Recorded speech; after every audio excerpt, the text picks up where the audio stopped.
welcome to Facebook Live with Tom and myself and Graham Kerr. An absolute and utter delight this morning to be able to welcome Graham Kerr, the Galloping Gourmet and long-term friend, to speak to us about cooking, about his life, and about the cookbook.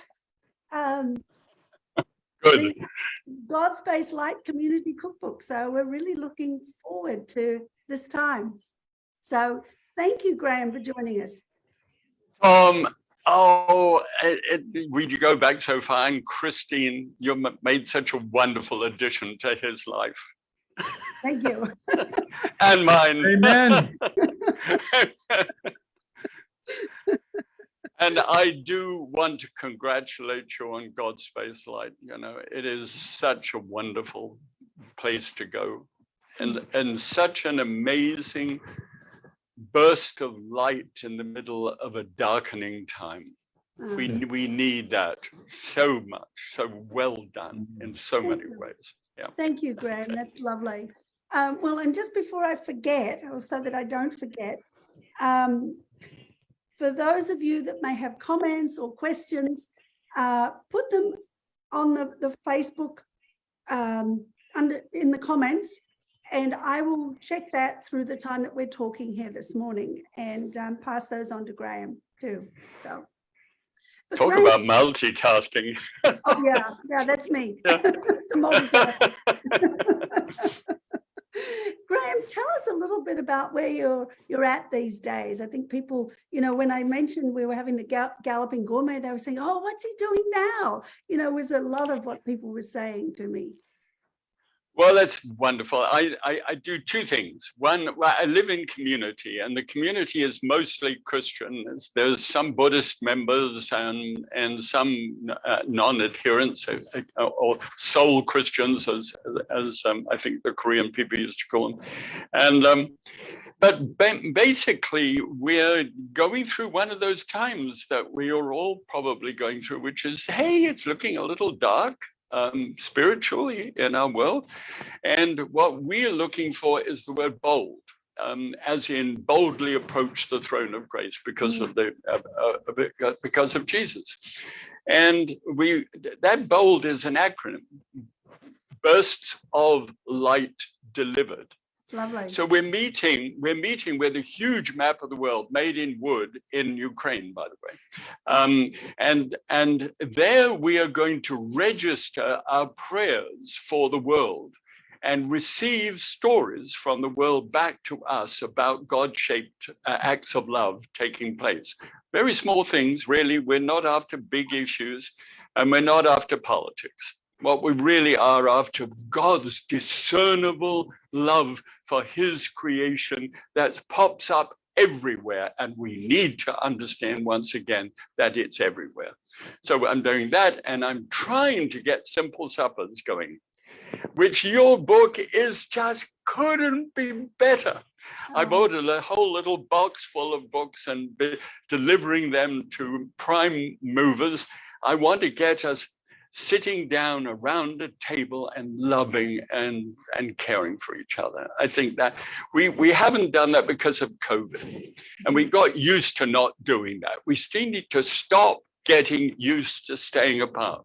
We need to get back together. So that's all I'm doing. And that's one of the reasons that we created this cookbook, was because of that sense that COVID's over, we need to get back together, and we want something simple. A simple collection of recipes and stories, you know, to help do that. Before we get into that, though, I want to ask Tom, well, both of you, how did you guys meet? Because you've known each other long before Tom and I were married. Yes.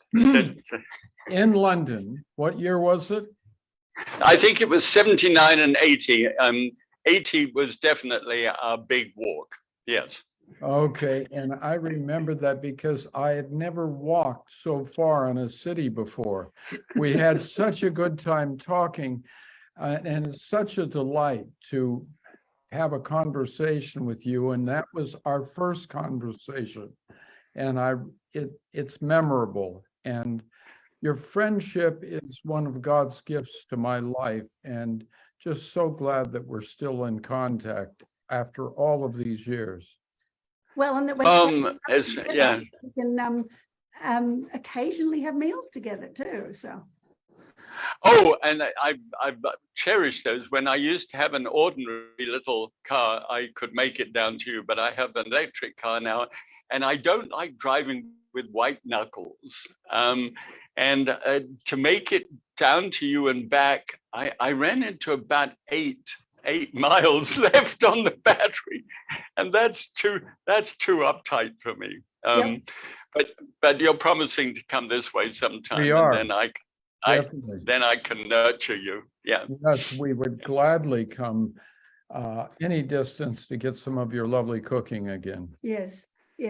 Well, Tom, yeah, go ahead, my dear. Sorry. Oh, I was just going to say that having a meal with you, I was thinking of that as we were preparing for this morning, that it's a little like coming into not just a meal, but a work of art, because you always present things so beautifully and have lovely little stories to tell about how the meal has come together. And I just love that. I really do.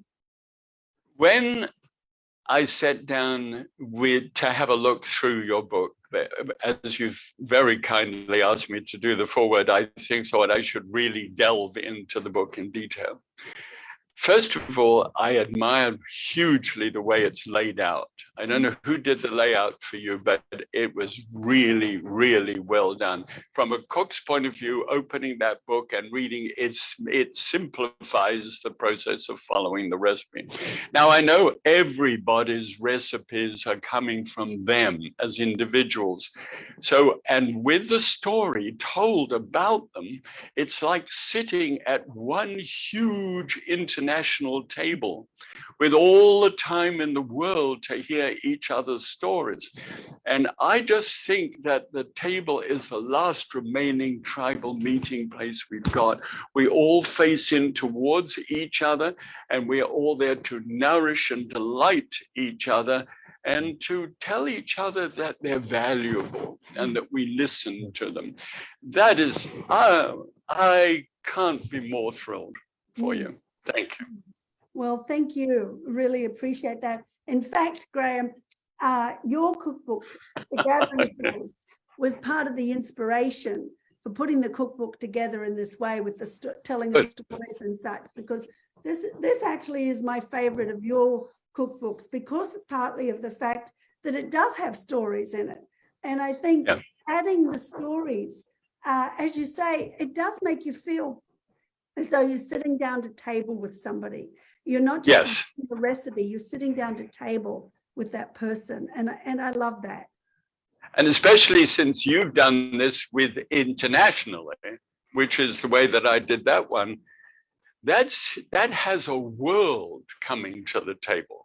Yes. And that's such an encouragement at times like this, that such a thing is possible, and that there's a common thread of faith through the book. And it's and whoever did your front cover, I need their address. Yes. Yes. Oh, a friend of mine put me in touch with her. I think she's in Nashville, Tennessee. Her name is Catherine Patillo, but you'll see it on the inside of the cover when you get your copies. Good. Yeah, she does beautiful artwork. She really does. Very, very, very well done. Yes. Yeah. So, good. Okay. And Tom, you and I began, I think, together at the first international conference of the future. Yes. Where Tom Sine deigned to be co-teaching with me.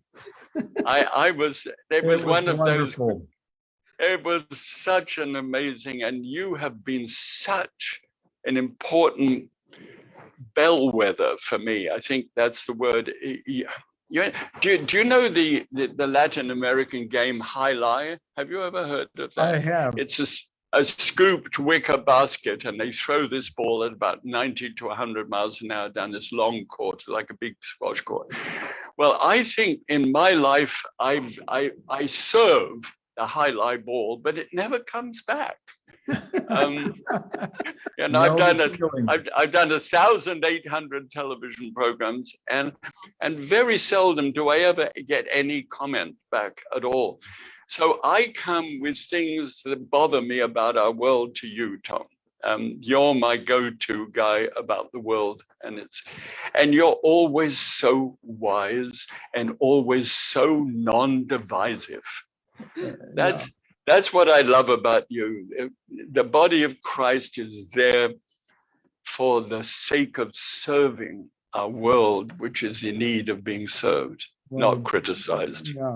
Yeah, Graham, you're very gracious. It's our friendship that is what has made me stronger, and I so value our time and so looking forward to some of your lovely cooking again. So before we get into the Christmas season, we're going to come knocking at your door. Yes. I love that. I love that. I do. You hit my new velvet sauce. I'm thrilled about my new velvet sauce. And I will even serve you for dessert my purple porridge, which I've got in the book. Yeah, the world needs purple porridge, which is the recipe for the purple porridge is in the cookbook. So tell us about that, Graham. Oh. Now you can see enthusiasm welling up within me. Of course, I'm a Scot, and because I'm a Scot, it's reasonable that I eat oatmeal. I mean, it's just classic. Yeah, but now this oatmeal is cooked long and slow so that the beta glucans come out. You know about beta glucans as a doctor. They're very helpful in lowering. They lower the LDL cholesterol. They're very good at that. And oatmeal delivers that en masse. It's wonderful sauce. So I cook that in 1% milk, and it's really, each flake is tender. Now, these are old-fashioned flakes, the ones that take some time to cook. I don't like the moderns and pre-cooked stuff. Yes. Yuck. So then, when it's cooked, I put a little slurp of oh, come on, Graham. It's hazelnut creamer, all right, and it's Coffee Mate does it, and they do it with 0 sugar. And I'm having a problem at the moment with sucrose versus sugar, but I won't bore you with that one. And then I put this big spoonful of the purple producing berries, triple berries from Costco. It's a good buy. And that turns the whole thing purple. Now, normally that will curdle the milk, but because you put the creamer in, the creamer stops it curdling. I don't know why, but it's just amazing. Now it's thick and it's soft and it's purple. I do, by the way, put dried fruit in first, 1/4 cup of dried fruit during the simmering process with the oatmeal. Now, I then serve that up in a hot bowl with a big dollop of Greek non-fat plain yogurt. So that now I go round the outside in the glistening purple, just sweet because of the fruit, right? And delicious. And then tip into the ice cold yogurt, and I get that cold and hot, which the classic Scot would have, because they'd have a sip of milk and then they'd eat their oats, which were cooked in water, and they'd get that cold and the butt thing. And I'm going to confess this to you. I eat that every day. Wonderful. Now and again, I have poached eggs just to prove to myself I can still do them. But oh, dear ones, and I have enough left over so that I put it in a small bowl, and that goes in the fridge, which I have now. I could run and show you my small bowl and that I add the creamer and the yogurt too, and I stir in a Metamucil chocolate biscuit, which I break up. We've got to keep this bowels in operation, and I have that as dessert at nighttime. Every night. I watch Madam Secretary and have my bowl of purple porridge, little one. Oh, dear ones, I am so thrilled about it. I get 2 full servings of fruit and vegetables a day out, well, 3 servings actually with the oats. And that, gosh, Lovely. that's part of life. Lovely. Yes. Very good and very healthy, because we know, I love the story that you contributed, I think, along with that, where you talk about how you came from being, you became a healthy cooker. Yes, very judgmental. Well, you're not putting that in our son's sandwich. The one thing you don't do with Trina is point your finger at her. I've done once, and she bit my finger, and she left blood there. I mean, it was not just a tender kiss, I miss that woman. Yeah. Oh, Graham, we miss it too. Yes.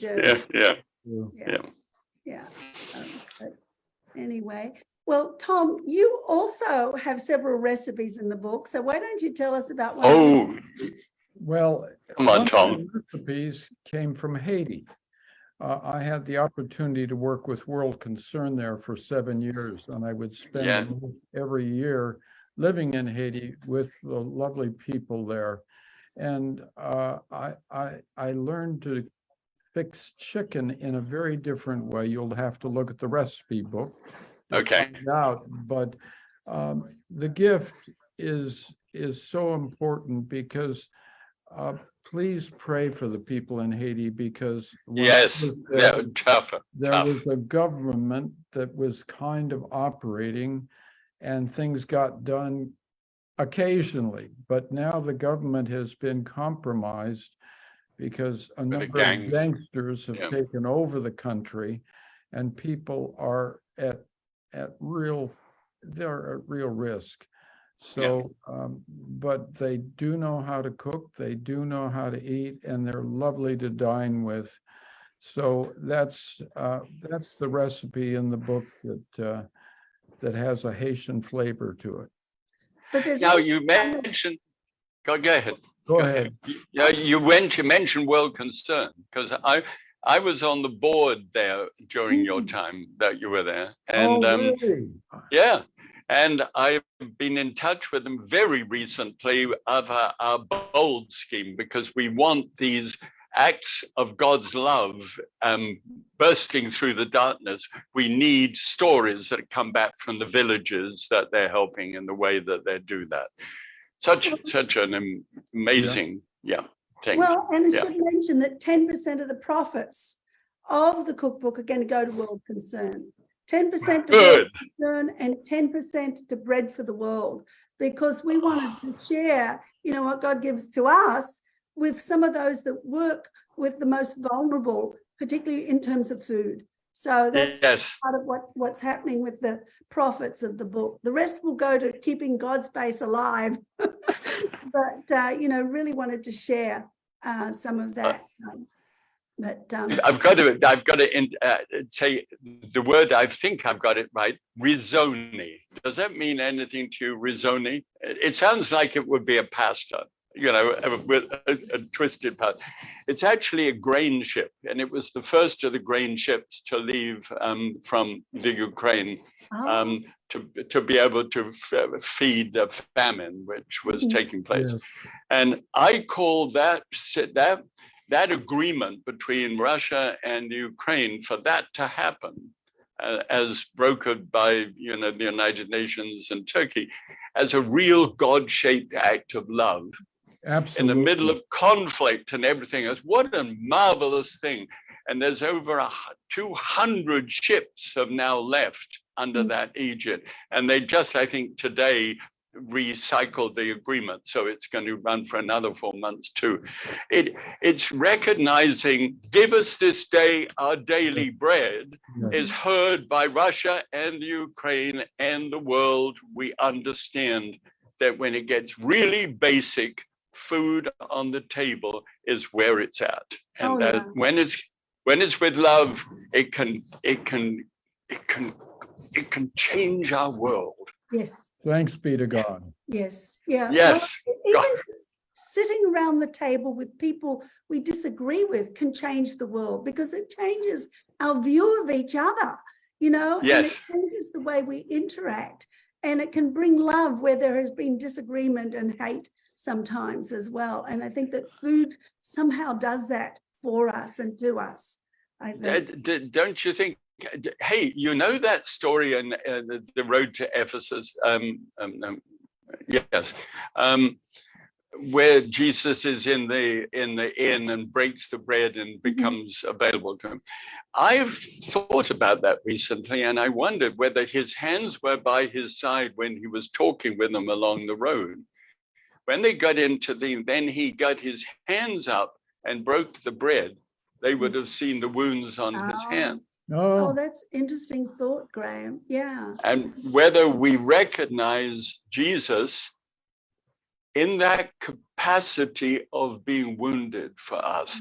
And in the breaking of bread, when we hand the bread around the table as we sit and have a meal, I think it's really important to have a piece of bread that we can hand around the table.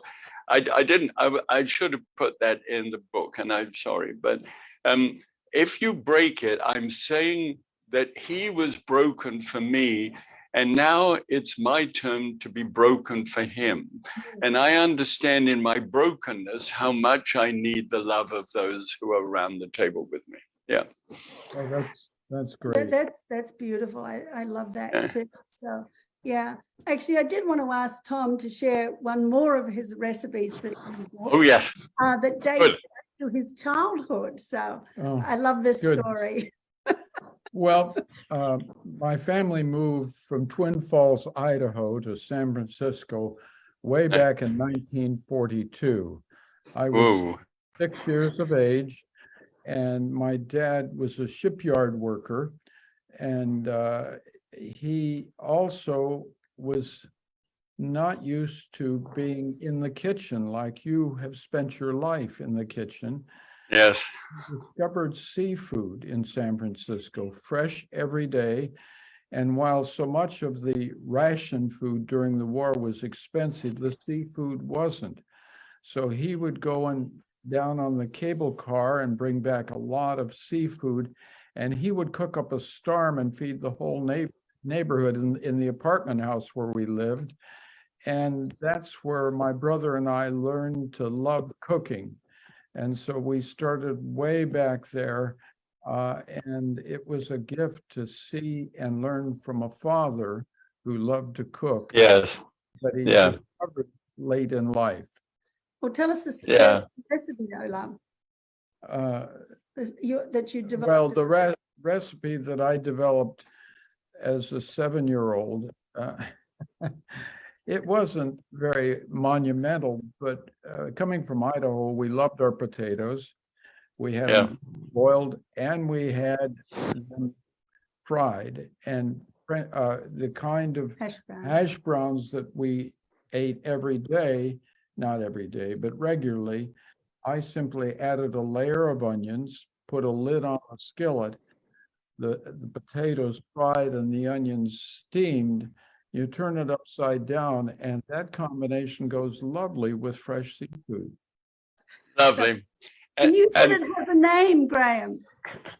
Yes, those are that would be the classic in French cuisine of lyonnaise, which is the onions with the sautéed potatoes. So and sometimes some shreds of red pepper that go into it. Oh, well. that sounds very good. Yes. Lovely. Yeah, try that. Give us a couple. I tell you, my life is since I cook mostly for myself. By the way, the other day I was invited out to my 16th meal out of my home since I've been saved in 47 years. Oh my God. And you guys have had the most of people who would risk having me to dinner. So I'm not advertising now, have me to dinner, but it doesn't happen that often. So anyway, and I've just taken myself down a rabbit hole and don't know where I was going. Where do you think I was going with that? No, but it doesn't matter, Graham. I just love these live things. Yeah. Don't you think that people might find it a little intimidating to cook for you? And that's one of the reasons that you don't get invited out to eat so much? Yes. Oh, and now I've remembered. Thank you. Yes, give us enough time and I can do it. I nuke a potato, right? It's a yellow fin potatoes, you know, those nice dense yellow color. And I put it 3 on maximum microwave, 3 minutes on one side, turn the potato, and 2 minutes on the other. That is a perfectly done potato. I then take it and its skin and all, put it into a small saucepan with a potato masher. I crush that down. So now crush it all so that the skin is now well in tune with everything else. I take a clove of garlic and put that into that pan and crush the garlic and move it around with that potato.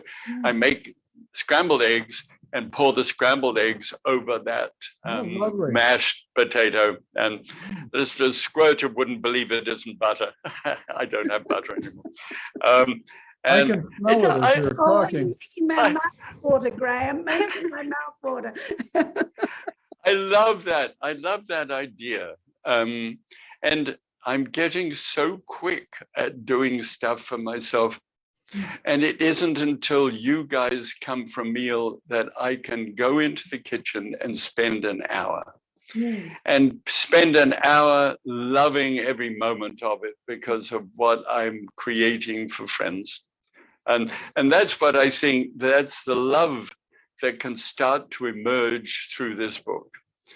Because it gives us the opportunity for doing things that other people are doing across the world and the stories that go with it so that I can tell the story, I can pass the story on. I think it's a real contribution, and I would love to see it really get to the top of the cookbook list. It's worthwhile. Yeah. Well, thank you. Thank you. I really appreciate you saying that. I certainly had fun putting it together. And I know that the person that edited it said that they were really slowed down by the fact that they had to read all the stories, and they loved the stories that there are in here. And it was, for me too, it was a very special way to get to know some of the people in the Godspace community as well. So just to mention, you know, if people want to, we do, through going onto the Godspace website, which hopefully you will be able to get onto because it has been down this morning, second time this week, third time this week, actually. You can purchase it in conjunction with Graham's cookbook, The Gathering Place, which we have some copies of too. And if that's okay. And I just love that idea that they would go out together. Yeah. I'll tell you that combination makes a great Christmas gift. I just had somebody send up a number of hearts about that. So it's and then also, if you want to be a more traditional kind of Advent practicer, you can also get it in combination with our Advent devotional and the journal that got put together for, you know, people that love to write. And this is just a very special and beautiful journal that goes through the whole season of Advent, Christmas, and Epiphany. And so that you can buy the cookbook in association with that as well. And so, you know, there are different ways that you, or actually, I almost forgot, can buy it as well in conjunction with my other book, Digging Deeper, the one about small contemplative gardens that I put together just a few months ago as well. You can probably tell I love putting books together, but I think that this is really one of the very special ones because it's not me writing it. It is really something that comes out of the Godspacelight community and is a reflection of the community that we're a part of. 25 contributors from, I think it's 8 different countries. Yeah. Yeah. which I think is pretty special. Yeah, it's In a commendable. book, and I think there are about 150 recipes in here. Maybe not quite that. I haven't looked, maybe only 100, but it's certainly a good enough variety of recipes for people to dig into there. So, And Graham, we're going to be calling you in the next day or two and setting a date as we head past Thanksgiving to come and dine at your table with great delight, being with you and eating your cuisine again. So Graham, as we finish, is there something else that you would like to share with people or say to people? You guys, I just lent over. This is my journal. I've been keeping them since 1983, and I have them all here, all contained. I would like to say a little thing because of that Advent calendar journal. When we do write and keep the stages of life through which we're going, it is so encouraging to go back and to look at what was going on. I put my prayers. I'm just trying to see. Yes, there's an idea here, a little thing which shows little eyes going upwards, and this is a prayer thing. So, and I always put them in a box, and I make a spare line just underneath the box of my prayer for the answer. And sometimes I have to go back 7, 8, or 9 years to be able to see that God actually has answered. He just doesn't have to do it immediately. And the whole thing that I'm logging my prayers in anticipation of seeing an answer eventually sometime. And I treasure this. And I think this is also keeping my mind active as well. I think it's a good exercise for your mind. Both Tom and I journal regularly too. I think it's a wonderful, we recommend it to everybody. Yes, we journal every Oh, good. Yeah. So anyway, unfortunately, was there something else we wanted to share, Graham? I'm just turning. Oh, yes. Yeah. I, in 1975, went to a dinner party at, it was in the manse of the local vicar of an Episcopal church in Canada. And I wasn't a Christian at the time, but there were other people at that table who were sharing a recent experience in Somalia that they'd had with the famine that was there at that time.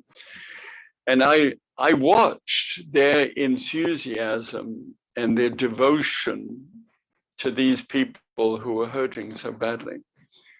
And I pushed back from the table, scoffing to begin with, that they had $600 that they wanted to make as a donation. And I thought, how can these people think that that's going to do anything in the larger context? And then slowly something happened to me. I began to cry. And why I was crying was because I thought, with love like this, there's hope for our world. Oh, thanks. And 3 days later, I gave my life to the Lord. Oh, that's beautiful. What a beautiful story. Yeah. So this is a book that just may, because of your love for each other, communicate itself to people who even at this stage had not been reached. And that, like me, they may suddenly be surprised by the love that they see. Well, I think it could be a tool that people can give non-Christian friends. Tells lovely little stories that help people kind of become closer to God. So, and I'm just going to end us here then with the prayer that I wrote for the beginning of the book. Good. Bless to us, O God, the feast you set before us. Bless us with plenty of food and plenty of drink, that we may share generously with others. Bless us with good company and good fellowship, that around our table strangers may become friends. Bless us with open hands and open hearts, that our feasts will always be open to any who come to our door. And for those who are familiar with Celtic spirituality, you will recognize both the sentiments and some of the words in that, I'm sure. But it is that sense of coming together around the table, even if we're not sitting at the same little table, that I think we've wanted to communicate through this. And thank you, Graham, for sharing the ways that you've seen that that's happened in the book. I appreciate that. And many well done, you guys. Well done. People saying thank you for sharing. A few people said hurrah for purple porridge. And yes, similar sentences, and love that. I'm totally enthralled by Graham's purple porridge, one person said. So lots of lovely little comments. So thank you, thank you, thank you. And a blessed Thanksgiving to you. Blessed and Thanksgiving. yes, everybody. Yeah, wonderful. Okay. Love you both. Okay, Love you so much. give Golby a pat for me. Yeah. We will. God Okay. bless you. Okay. Bye. Bye-bye. Bye. Bye-bye. Thank you again.